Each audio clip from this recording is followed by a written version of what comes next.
예, 찬송가 나 가난복지 귀한성에 들어가려고 통일 찬송가 221장 새 찬송가 246장입니다.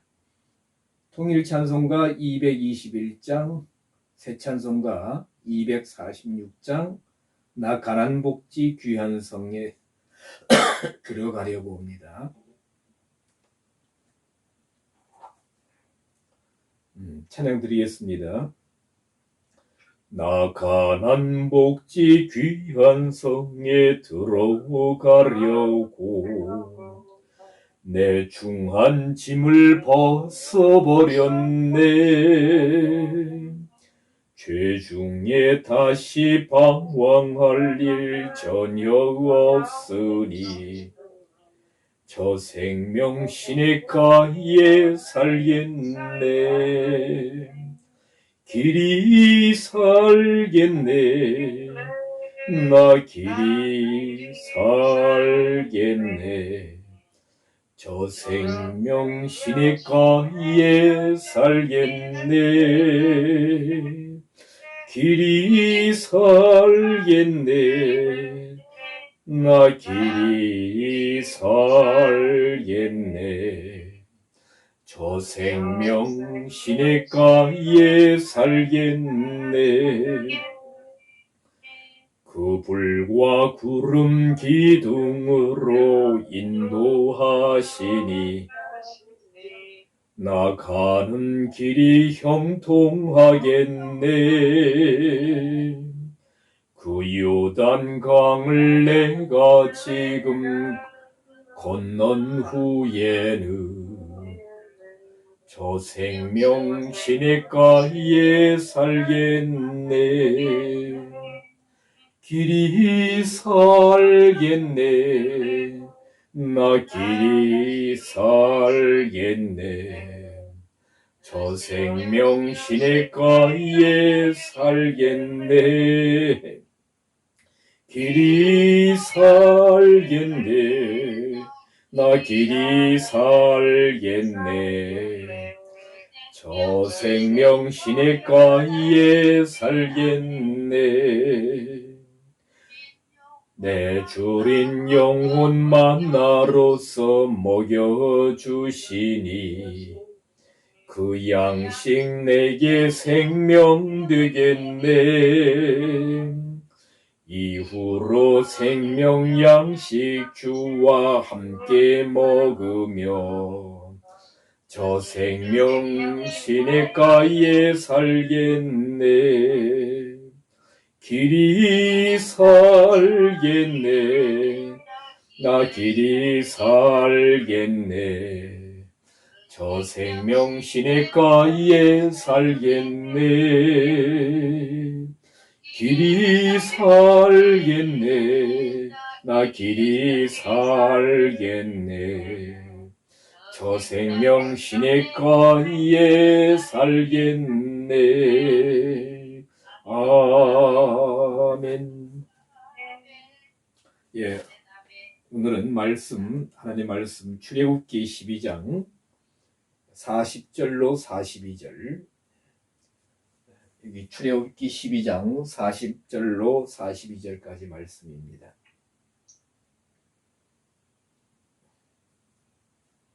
자, 제가 봉독하겠습니다. 이스라엘 자손이 애굽에 거주한 지 430년이라 430년이 마치는 그날에 여호와의 군대가 다 애굽 땅에서 나왔은즉 이 밤은 그들을 애굽 땅에서 인도하여 내심을 인하여 여호와 앞에 지킬 것이니 이는 여호와의 밤이라. 이스라엘 자손이 다 대대로 지킬 것이니라. 예, 오늘 읽어드린 본문으로 하나님의 인도하심의 경륜이라는 제목으로 잠시 말씀을 나누도록 하겠습니다.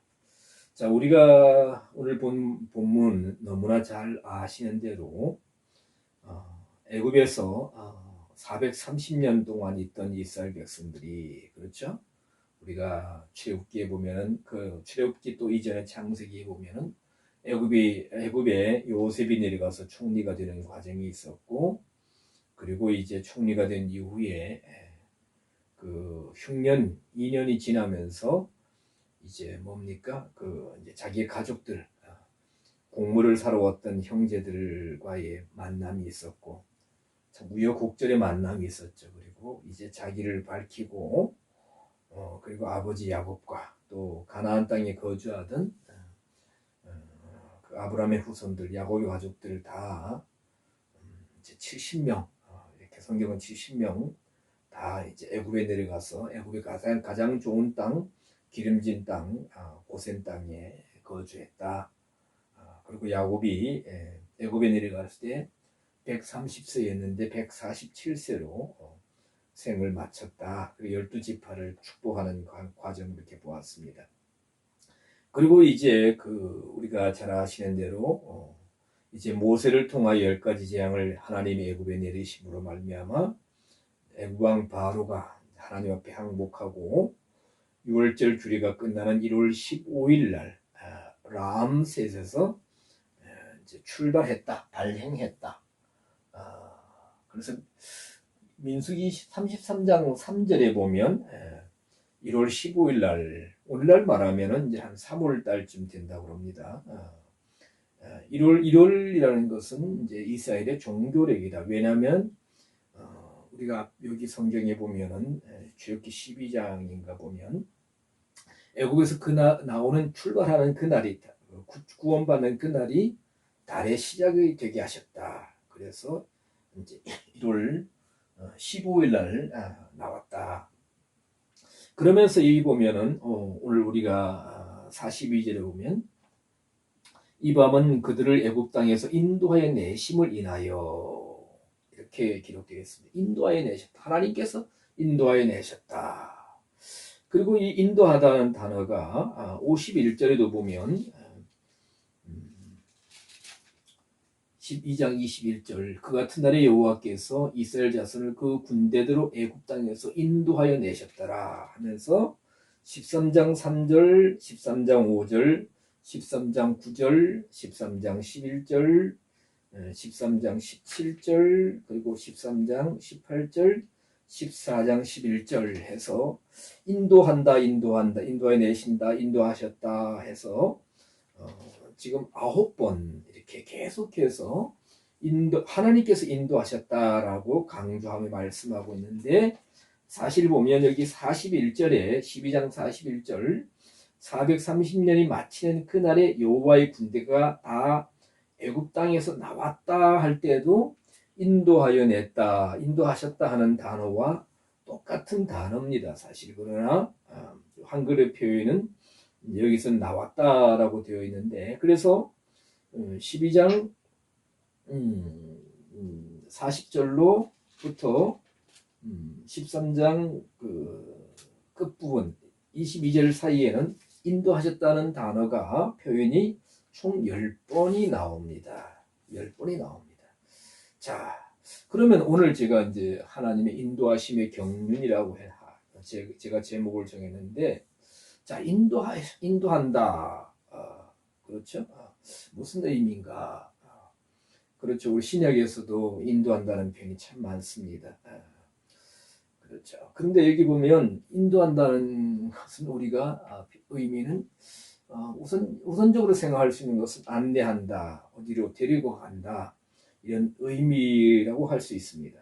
그런데 이 히브리 성경, 원어 성경을 보면 아까 말씀드린 12장 40절로 13장 22절 사이에 인도하다로 표현된 10번의 표현 중에서 원전으로 보면 4개의 각각 다른 히브리어 단어로 쓰여지고 있습니다. 자, 여기에 제가 이렇게 적어놨습니다만 제가 이 카메라를 보니까 잘 안 보이는 것 같아요. 그래서 좀 확대해서 나중에 보시든지 하시고요. 자, 어떤 단어가 있느냐? 첫째, 야자라는 단어. 제가 잘못 적었네요.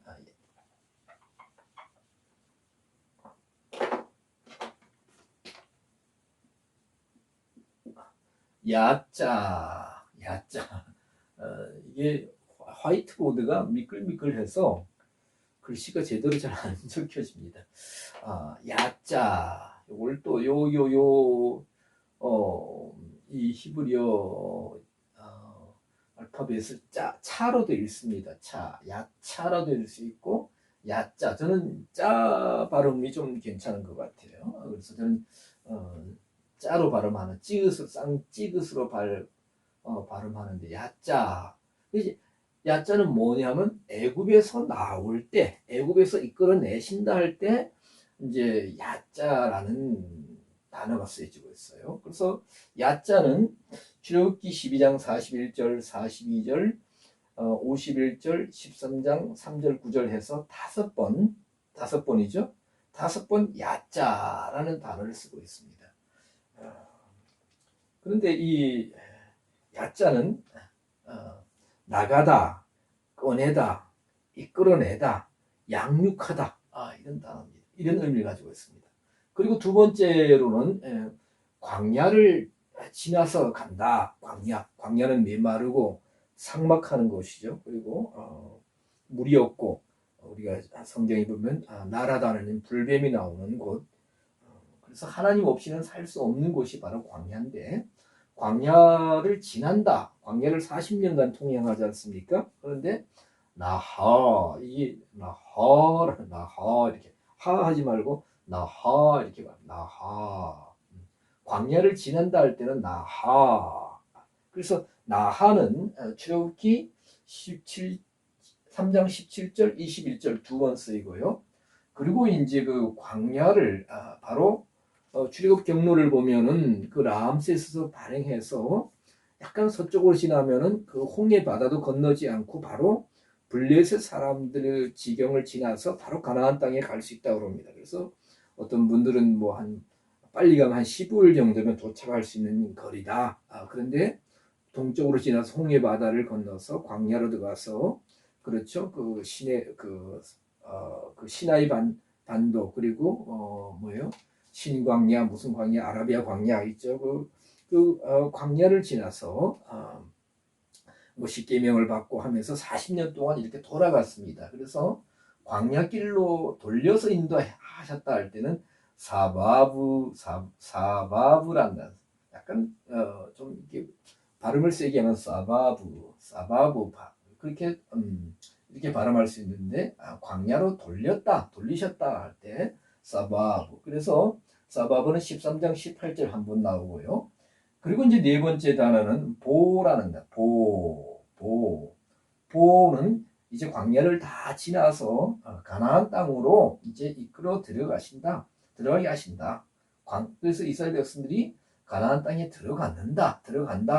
그래서 보는 출애굽기 13장 5절과 11절 이렇게 나옵니다. 물론 뒤에 가면 또 계속해서 나오겠지만, 여기 지금 12장 40절로부터 13장 22절 사이에 이렇게 우리 한글 성경이나 영어 성경은, 아마 영어 성경은 제가 확인을 안 했는데 한글 성경은 각각 그냥 이제 일반적으로 그냥 인도한다 한 단어로 표현되지만, 어떻게 해요? 원어 성경은 이렇게 네 가지 단어로 나온다. 그러면 하나님의 인도하심의 경륜이라 했는데, 그러면 애굽에서 나오는 그 인도는 야자는 뭐냐? 아까 제가 단어의 뜻을 간단하게 말씀드렸습니다만, 그 이끌어내시고 마치 어디에서 꺼내듯이, 그렇죠. 우리가 뭐 이렇게 구원하다 이런 의미라는 것입니다. 그리고 또 이 단어는 양육하다라는 뜻이 있습니다. 그러니까 뭐냐면은 애굽에서 죄악된 세상 애굽에서 이끌어내시는 야자의 구원은 인도하심은 이끌어내시고 또 광야를 이제 들어가는데, 이제 하나님의 양육이 시작되었다. 그러니까 단순히 그냥 애굽에서 이끌어내서 그냥 가나안 땅으로 들어가게 하신다, 그런 인도하심이 아니라 구원을 강조하면서 또 뭡니까? 이제 양육이 시작되었다는 것을 의미한다는 겁니다. 그리고 광야를 지나는 전 광야 40년의 과정은 나하라고 했습니다. 나하는 단어의 뜻을 보면 부여하다, 통치하다, 추방하다. 부여하다, 통치하다, 추방하다. 그래서 이 나하의 인도하심 40년은 물론 우리가 보면 광야에서 아까 말씀드렸던 사람이 살 수 없는 척박한 환경 속에서 하나님 먹이시고 입히시고 공급하시고 돌보시고 그렇죠. 우리가 뭐 하늘에서 만나를 내리시고 메추라기를 주시고 반석 위에서 이렇게 샘이 솟게 하시고 구름과 불로 하시고 적군들을 물리치시는 인도와 또 보호하심의 과정이었지만은 추방한다 이런 뜻도 있다는 겁니다. 나하가 추방한다는 것은 뭐냐? 추방한다는 것은 어떤 것을 버리게 한다는 거죠. 내쫓는다는 의미죠. 그래서 이 광야 40년의 과정은 뭐냐? 인도하심 나하의 과정은 애굽에 있을 때 그런 어떤 의식과 또 뭡니까? 하나님에 대한 불신과 또 애굽에 대한 집착하는 이런 것들을 그 이스라엘 백성들 마음 속에서 추방하고 없애는 그런 과정이다. 그리고 부여한다는 것은 뭐냐 하면 뭐예요? 가나안에 대한 소망을 그리고 갖게 하시고 나눠주는 거죠. 주시는 거죠. 그리고 뭡니까? 하나님 말씀 우리가 출애굽기 19장부터 이제 보면 이렇게 십계명을 받고 그 이후로 이제 말씀을 받는 그리고 이제 그 성막을 짓는 그리고 또 율법을 주시면서 하나님과의 관계 그리고 거룩에 대한 말씀들을 주시는데 하나님 백성으로서의 의무와 또 뭡니까 가나안에 대한 소망을 부여하시는 과정 또 하나님과 동의하는 법을 가르쳐 주시는 그런 과정 그렇게 인도하십니다. 또 하나는 뭡니까 제가 여기에 나하의 통치하다 이런 뜻도 있다고 그랬는데 그렇죠? 그래서 그 광야 40년 동안 하나님의 통치로 애굽에서는 바로의 통치를 받는 삶이었지만 가나안에서는 하나님의 통치를 받는 말씀의 통치를 받는 영적인 훈련을 하는 과정이다. 그러니까 우리가 이런 말씀들을 단어들을 통해서 볼 때 광야 40년이 그들에게는 정말 어려운 과정이었지만 뭐 애굽의 생활에서 바로의 어떤 그런 통치에서 하나님의 통치로 하나님 백성으로 참 순종과 또 가나안에 대한 소망을 부여받는 기간이었다. 그런데 또 세 번째 또 뭐 인도 뭐예요? 사바브 광야길로 돌려서 아까 말씀드린 대로 직선 코스가 있었지만은 광야길로 돌렸다. 이 사바브의 인도하심은 무슨 뜻이냐면 사바브는 뭡니까? 회전하다, 에워싸다, 사방에 둘러있다, 주위를 돌다, 순회하다. 그러면 우리가 광야길로 그들이 들어가서 이렇게 빙빙 돌았다. 그러면 이렇게 사바브는 우리가 생각할 때는 일반적으로 생각하면 이스라엘 백성들이 이렇게 빙빙 돌아서 정말 이렇게 먼 길을 돌아갔다 라고 생각할 수 있겠지만 여기 사바브 여기 13장 18절에 동사 분해를 보니까 하나님이 그렇게 하셨다는 거예요. 하나님. 즉 뭐냐면 이렇게 먼 길을 돌아가면 우리가 고생한다 이렇게 생각되겠죠. 그죠? 참 고난의 행군을 뭐 한 것이 아니냐? 아니다. 그 광야 길을 돌아서 가는 동안 하나님이 그들을 모여 이스라엘 백성들을 버리지 아니하시고 에워싸시고 사방에 둘러있듯이 이렇게 하시고 주위를 돌듯이 그리고 순회하시면서 돌보시는 과정이다. 라고 이제 성경은 말씀하고 있고요. 그리고 마지막에 아까 뭐라 했습니까? 보로 인도하시다. 보는 이제 이런 광야 40년이 지날 때에 가나안에 들어가게 하신다. 보는 그래서 보면 가다, 오다, 얻다, 생기다. 그래서 이 이 단어는 히브리어 성경에 참 굉장히 많이 나옵니다. 굉장히 많이 나와요. 제가 몇 번 나오는지 그 보면 사전을 확인을 안 했는데 한번 나중에 확인해서 알려드리겠습니다만은 그래서 이런 과정을 지날 때에 이제 가나안에 들어가게 된다. 그 하나님 말씀하신 목표를 얻는다. 그리고 가나안 땅이 뭡니까? 젖과 꿀이 흐르는 땅을 우리가 자기들의 것으로 뭡니까? 소유하게 되고 그것이 여기 생긴다 이런 뜻도 생기다. 우리가 뭐가 생겼다. 얻는다, 획득하다는 이런 의미가 있죠. 그래서 애굽 땅에서 나오는 그 구원받는 야자로부터 시작해가지고 네 단계의 과정을 통해서 뭡니까? 하나님의 뜻을 성취한다. 그들이 조상이 거주하던 하나님이 아브람과 그 후손에게 영원히 주겠다고 약속하신 가나안 땅을 다시 얻게 되는 과정이라는 겁니다. 자, 그래서 우리가 이 말씀은 사실 지금부터 몇 년 전에요. 3,500여 년 전에 이스라엘 백성들에게만 일어난 일들은 아니라는 것입니다. 우리가 하나님의 부르심을 받고 예수님을 통하여 복음을 통하여 뭡니까? 믿음 생활을 시작한 것을 많은 분들이 비유하기를 뭡니까?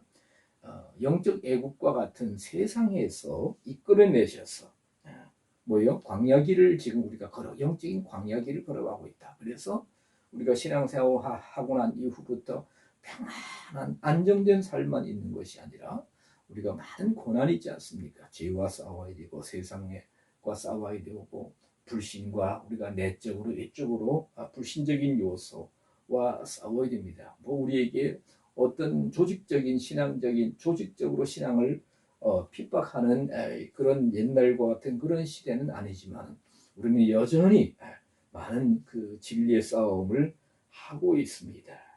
자, 우리가 세상에서 하나님께서 세상이라는 영적인 애굽에서 우리를 야자로 구원해내시면서 우리가 10년 전에 신앙생활을 했던 20년 전에 신앙생활을 하셨던 간에 뭐예요? 시작이 되었던 간에 우리는 하나님이 이끌어내신 것이다. 저 애국과 같은 바로의 무거운 짐 밑에서 우리가 세상 일로 정말 고통하며 고역하며 무거운 짐 밑에서 세상의 무거운 짐을 지고 신음하던 우리를 하나님의 영원한 가나안으로 인도하시기 위해서 야자로 이끌어내셨다. 그리고 양육이 시작되었다. 그리고 마치 먼 광야길을 돌아가듯이 뭐예요? 우리가 이번 사바브 이 순서는 좀 바꾸었으면 좋겠어요. 제가 지금 생각하니까 사바브 광야길로 이렇게 멀리 돌아가듯이 때로는 우리가 고난 가운데 있고 또 뭐예요? 정말 때로는 방황하는 것 같고 헤매는 것 같은데 뭐예요? 하나님이 우리를 주위를 둘러싸고 계시고 하나님 우리를 버리지 아니하시고 그와 같이 그냥 두지 아니하시고 정말 순회하시면서까지 순회하는 그런 것과 같은 모습으로 상태로 우리와 함께 하신다. 그래서 우리가 가는 것이 아니라 메마른 광야길을 우리가 하는 우리의 힘으로 걷는 것이 아니라 하나님이 함께 하심으로 돌보시면서 걷는다. 사바브. 그래서 홍해도 지나야 되고 그렇죠. 아까 말씀드렸던 약간 지중해 쪽 서쪽으로 해서 블레셋 쪽으로 가면 거기는 사람들이 많이 사는 곳이기 때문에 뭐 사람이 많이 사는 곳이면 어느 정도 이제 통행할 수 있는 길도 있고 상업적으로 다니는 사람들도 많고 고대 시대는 전쟁도 많았기 때문에 아주 지금처럼 평탄한 길은 아니지만 300km, 400km를 4시간, 5시간 만에 가는 자동차로 가는 그런 길이 아니겠지만 그렇죠. 3,500년 전이라도 어느 정도의 길은 있었을 것이다. 그러나 그 길을 걷게 하지 않으셨다. 우리가 다른 길을 하나님이 길을 내시는 새로운 길을 갈 수 있도록 사바브. 그래서 그러나 그 길에는 하나님이 에워싸듯이 주위를 돌듯이 함께 하신다. 그렇죠. 우리 지금 이 방에 오늘 아침 예배에 들어와 계신 분들도 우리가 정말 고난과 같은 험난한 또 때로는 정말 메마르고 삭막한 이 광야 같은 사막길 같은 이런 길을 걸으면서 하나님이 함께 하시지 않으면 우리는 갈 수가 없습니다. 그리고 우리가 이 광야 40년처럼 우리가 이 광야 같은 세상을 길을 가면서 믿음으로 싸우고 가는데 이 길은 뭐 이런 기간 동안 어떤 거예요? 우리 속에 있는 세상적이고 육적이고 혼적인 것들을 말씀을 통해서 우리를 정결케 하시고 추방하듯이 쫓아내듯이 버리게 하시는 과정이고 하나님의 말씀에 의해서 새로운 소망을 또 하나님의 참 말씀을 통해서 새로운 목표를 행해서 목표를 부여받는 기간이고 그리고 이런 광야 길은 뭐예요? 하나님의 말씀, 그리스도의 통치를 받는 그리스도께 순종을 훈련받는 그런 기간이에요. 그래서 이런 기간이 있어야, 이런 훈련이 있어야 우리는 영원한 영적인 가나안. 아까 여기 이제 훈련받고 통치받고 나하라고 그랬어. 나하. 그리고 이제 가나안을 들어가는 하나님 나라를 들어가는 성경적으로 정확히 보면 하나님의 왕국입니다. 킹제임스 성경도 킹덤 해야지 왕국이라고 그러는데 자 보위의 이제 인도하심. 이제 이것은 결론적인 것이죠. 승리를 얻게 되는 그래서 가나안을 들어가듯이 그렇죠. 적과 꿀이 흐르는 하나님의 참 말씀하신 가나안을 부여받게 되고 누리게 되는 그런 네 가지의 인도하심이다. 그래서 우리가 오늘도 하루를 말씀으로 시작합니다. 예배로 시작합니다. 우리가 영적인 가난이 믿음 생활하는 하나님 앞에 주님 앞에 서는 그날까지 우리는 영적인 가난에 들어가기 위해서 광야 길을 가야 됩니다. 오늘도 우리는 이미 야자의 인도하심을 받아서 나왔습니다. 그러나 우리는 지금 사바부와 나하의 길을 가고 있습니다. 주님께서 그러나 이 사바부와 나하의 길은 우리 힘으로는 절대로 갈 수 없는 길입니다. 주님의 전적인 보호하심과 함께하심과 임마누엘 하심으로 그리고 이 기간 동안 우리 하나님 함께하심으로 말하면 평안히 가는 것이 아니라 아무 의식 없이 가는 것이 아니라 우리 속에 있는 것들을 추강 육적이고 혼적인 애굽에서의 이스라엘 백성의 애굽에서의 어떤 의식과 그 습관과 모든 것 버리고 추방하듯이 내쫓듯이 우리가 세상적인 것을 다 하나씩 육적인 것을 하나씩 버리고 오직 하나님 말씀에 통치를 받으면서 순종하면서 새로운 소망을 받고 나가는 길이 바로 이 광야 40년 나하의 길이고 사바브의 길이다. 그리할 때에 진정한 하나님의 인도하심을 받는 길이고 그리고 더 나아가서 가나안에 들어가는 보호의 인도하심이 있다라고 성경은 말씀하고 있습니다. 하나님께서 저에게 또 이런 네 가지 인도하심의 단어를 하나님의 경륜이라는 제목을 통해서 말씀을 전하게 하셨습니다. 하나님께 영광 돌립니다. 기도하겠습니다. 하나님 감사합니다. 오늘 아침에 짧게 하나님 사랑하시고 하나님 사역하시는 귀한 믿음의 일꾼들과 함께 하나님의 인도하심의 경륜이라는 제목으로 말씀을 나눕니다. 하나님 저희들을 영적인 가나안인 영적인 애굽인 세상에서 야자로 인도하여 내시고 그리고 광야 같은 또 메마르고 삭막한 이 광야 같은 세상으로 사바부와 또 나하의 인도하심으로 돌보시고 함께하시고 떠나지 아니하시고 또한 아버지 하나님 모든 또 하나님 말씀의 통치와 하나님의 목표 새로운 소망을 부여받게 하시고 또한 이런 훈련 과정을 통해서 영원한 가나안인 하나님의 나라를 우리가 얻고 들어가게 하는 보혜의 인도하심이 있다고 성경은 말씀하고 있습니다. 주님의 말씀의 의미를 깊게 묵상하면서 우리가 하는 모든 일들이 나의 현실적인 문제뿐만 아니라 영적인 훈련과 영적인 또 낮아짐과 영적인 또 하나님의 순종을 받아서 통치를 통해 순종을 이루어서 영원한 가나안 하나님의 참 목표를 향해서 오늘도 인도하시는 그 손길들을 바라보면서 그 손길에 붙들려서 또 하나님의 경륜에 붙들려서 영원한 하나님의 목표에 목적에 다 같이 들어갈 수 있는 우리 모두가 될 수 있기를 간절히 소망할 수 있는 우리 모두가 되게 하여 주시옵소서. 오 하나님 말씀을 통하여 저희들을 통치하시고 다스리시고 오늘도 진정한 인도하심의 하루가 될 수 있도록 오늘뿐만 아니라 우리가 주님 앞에 서는 그날까지 이 광야 같은 세상에서 이런 인도하심으로 충만케 하시옵소서. 그리고 또 우리뿐만 아니라 우리의 또 가정과 또 사업과 또 만나는 현장마다 우리 주위에도 이런 인도하심을 나타낼 수 있는 참 진정한 하나님의 사람이 될 수 있도록 저희들을 세워 주시옵소서. 모든 말씀 감사드리옵고 우리 주님 예수 그리스도 이름 받들어 기도드리옵나이다. 아멘. 교회의 머리가 되시고 우리의 생명 되시는 그리고 우리의 영원한 인도자 되시는 선한 목자 되시는 우리 주 예수 그리스도의 한없는 은혜로우심과 아버지 하나님의 한량없으신 사랑하심과 성령 하나님의 위로 교통 축복하심이 오늘 CBMC 평창 조찬 준비 기도회로 함께하는 사랑하는 형제 자매들 지체들 위해 저희들 심령과 일터와 또 저희들 가정 위에 오늘 하루의 삶 위에 이제로부터 영원토록 함께 계실지어다. 아멘.